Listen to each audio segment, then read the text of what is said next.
Fusil à pompe en akimbo. Oh yeah.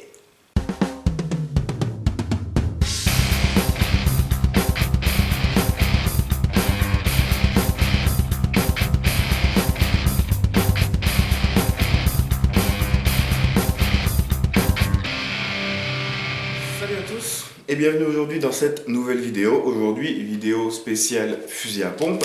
Je vais faire un petit retour d'expérience sur mon fusil à pompe, donc le modèle Franchi 1612 ou M56, je sais plus quel chiffre, nombre, dénomination de chez Double Eagle. Donc je vais faire une partie de la vidéo sur ce qui va pas et ce qui va bien après à peu près un an d'utilisation. Une petite partie pour reparler des deux cartouchières que j'ai fabriquées et une dernière partie conclusion et réponse à quelques questions qui m'ont été posées au sujet de cette vidéo sur mon Facebook. Donc, première partie, quoi qu'il va pas. Donc, alors, quoi qu'il va pas. Quoi qu'il va pas, bah honnêtement, il n'y a pas grand chose qui va pas. Je préfère être honnête avec vous. Moi, je n'ai pratiquement aucun souci. Seul un peu truc qui a tendance à s'amplifier un peu avec le temps, c'est vraiment cet aspect jouet, cet aspect plastique qui a tendance à... Voilà. Il n'y a pas de jeu, mais ça a tendance à cracouiller un peu dans tous les sens, à grincer un peu.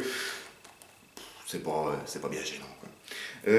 Petit problème qui n'est autre que de l'usure, c'est qu'à la base, la poignée a un revêtement un peu comme la pompe pour être antidérapant, et à force d'utilisation, bah, vous voyez que la poignée elle est lisse, et que le revêtement il s'est un peu fait la malle. Vous voyez que la poignée est bien brillante, il n'y a pratiquement plus de revêtement dessus.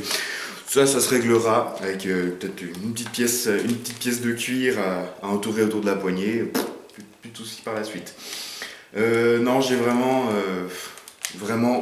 eu aucun souci avec ça. C'est vraiment, pour le prix que ça vaut en moyenne aux alentours d'une soixantaine d'euros, neuf, c'est minable quoi. C'est le prix est minable par rapport à ce que ça vaut, quoi. Il y a des AEG qui valent 2 fois ce prix-là et qui tiennent 2 fois moins longtemps, quoi. Ça fait 1 an que je l'utilise régulièrement en CQB et ça va fin bien, quoi. De toute façon, je vous remets quand même le lien de sa review dans la description de la vidéo. À la base, c'était le modèle, c'est toujours le même, hein, c'est celui-là que je vous ai présenté. À la base, il n'a pas de crosse, j'ai fait un petit échange avec Guerlaz qui m'a échangé cette crosse dont il n'avait pas besoin. Et au final, j'ai testé en CQB, j'avoue que maintenant, je joue que comme ça, dans cette configuration-là. Avec la crosse, en plus sachant que c'est le modèle court, on reste quand même dans un truc qui est assez compact et qui prend pas beaucoup de place. Et je préfère la stabilité et le confort de tir qu'apporte la crosse par rapport au modèle, par rapport au modèle sans la crosse. Donc j'ai récupéré, j'ai eu celui-là d'occasion quasiment neuf, pareil, j'ai fait un échange avec un membre de la team. Donc j'ai eu l'occasion d'en récupérer un et je ne m'en suis pas privé. Parce que voilà, je suis jamais à l'abri que celui-là il lâche et je serais dégoûté de me retrouver en CQB sans mon fusil à pompe, donc comme ça j'en ai un deuxième en rab. Voilà. Donc quoi qu'il va pas, bah, comme je vous ai dit, aucun souci, quoi. J'ai vu beaucoup de personnes qui m'ont dit bah, que le leur avait des soucis, en sortie de boîte il a tenu rien du tout. J'en ai vu un récemment avec une portée vraiment, une portée de merde en gros quoi. 10-15 mètres de portée, pas plus les billes qui plongeaient. C'est du cheapos, hein. C'est soit vous avez une bête de concours comme celui-là, soit vous avez un machin cheapos qui vous pète dans les mains en rien de deux, quoi. Donc moi personnellement, les deux que j'ai vont impeccablement bien. Le jouet à la base, je l'ai joué beaucoup en 0,25 grammes. Et au final, je suis repassé en 0,20. Parce que c'est vrai qu'on a en 0,20 plus de dispersion, mais quand même plus de portée. Et on a quand même toujours une des 3 billes qui va droit. Mais droit vers l'infini et l'au-delà, quoi. Donc... j'ai retesté un peu les 2 cramages et mon cœur balance un peu plus sur la 0,20 g qui permet pour l'utilisation qu'on en fait en CQB, d'être vraiment plus performant à mon goût. Donc ça va rester en 0,20 g. De toute façon, vu la puissance, 280-290 fps à peu près, on va pas chipoter, ça va impeccablement bien. Vous risquez pas. Ça picote un peu quand même, un tir à 5 mètres dans la cuisse. J'ai vu des mecs un peu en mode lapin, avec, vous voyez, ils prennent la bille. Mais voilà, quoi, vous risquez pas de faire des trous dans les copains avec ça. Et 40 mètres, 35, j'ai posé des shoots à presque 40 mètres avec. Et sinon, voilà, c'est génial, quoi. Il n'y a pas d'autre mot à dire. Moi, j'en suis réellement fan, quoi, de cette réplique.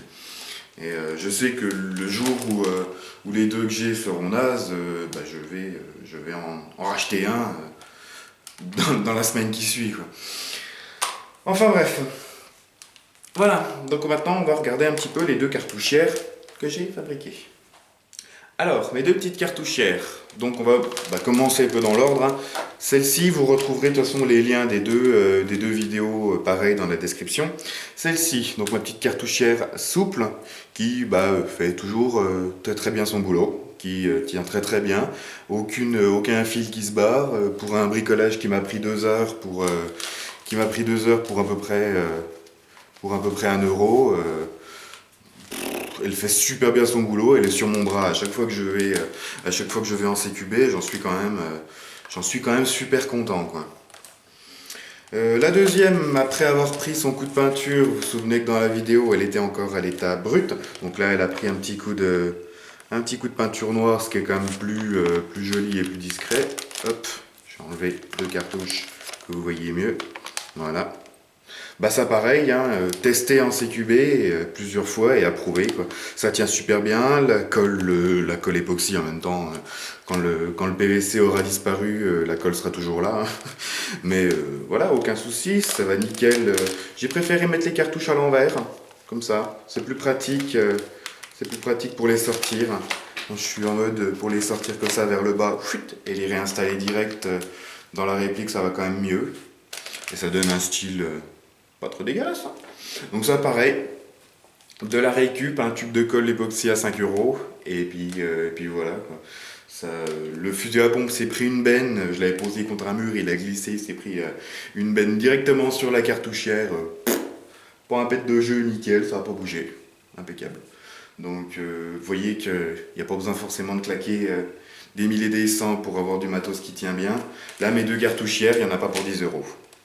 Il y en a pour 6-7 euros à tout casser. Et un petit peu de boulot derrière, quoi. Dire, ça se fait pas tout seul.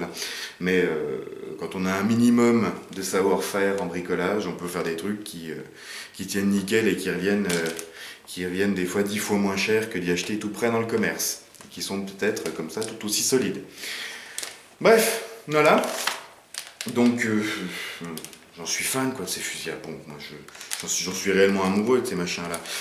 Pour vous dire, j'ai 3 AEG, 2 qui ont été modifiés exprès pour le CQB et l'autre qui passe d'origine en CQB. 3 AEG pour le CQB, à chaque fois que j'y vais, j'en emmène au moins une. Et au final, à chaque fois, elle reste dans ma valise et je fais toute la journée au fusil à pompe. Vous voyez, de toute façon, dans mes frag movie, tous les frags que je fais, à part ceux au PA, c'est au fusil à pompe. On rivalise avec des AEG, avec ces trucs-là. J'ai rivalisé face à des AEG qui valaient 20 fois le prix de ce machin-là. Et bon, après, la réplique ne fait pas tout, mais voilà. Pour moi, il n'y a rien de mieux pour le CQB qu'un machin comme ça. En plus, avec les 3 billes, ça fait vraiment effet fusil à pompe. C'est vraiment un jeu qui est délirant. Je vais répondre maintenant à quelques questions qui m'ont été posées au sujet de ces fusils à pompe. Donc, j'ai quelques petites questions que je vous avais demandé de me poser au sujet de la Duretex de ce fusil à pompe. Donc ça s'est passé sur Facebook, donc vous aurez pareil le lien de mon Facebook dans la description. Donc petite question de Hugues, est-ce que le jeu au fusil à pompe est difficile? Difficile, non. C'est pas difficile, il faut s'y habituer. Quand on est habitué au jeu à l'AEG où on se pose en ligne de mire et tac tac tac tac tac tac tac tac tac tac tac tac tac, on bombarde. Là, il faut déjà penser qu'un chargeur d'AEG c'est en moyenne 120 billes, donc 120 tirs. pour ceux qui jouent en mid-cap, pour ceux qui jouent en high-cap ou en low-cap, c'est différent. On va dire une moyenne de 120 billes, donc 120 tirs. Là, par cartouche, c'est 30 billes, c'est 10 tirs. Donc déjà, ça, faut y penser. Il faut penser aussi qu'entre chaque tir, il y a le procédé de rechargement. Donc, ça fait une manipulation de la réplique un peu plus élaborée qu'une AEG, mais au final, c'est un coup à prendre. Et ça fait un jeu qui est beaucoup plus agressif, agressif dans le bon sens du terme, qui est beaucoup plus dynamique, on va dire. Et c'est un style de jeu à part entière, le fusil à pompe, mais c'est pas en soi difficile, c'est un coup à prendre, c'est une habitude à prendre, et au final, n'importe qui peut s'en sortir très très bien. Il y a pas, c'est pas plus difficile. Moi, au bout d'un moment, je trouve même plus facile à jouer en CQB au fusil à pompe qu'à l'AEG. Parce qu'au fusil à pompe, avec un multi-shot comme ça, on est vraiment en tir instinctif. Je prends très rarement le temps de viser. Je suis plus du genre, je vois un mec, PAM, je tire, quoi.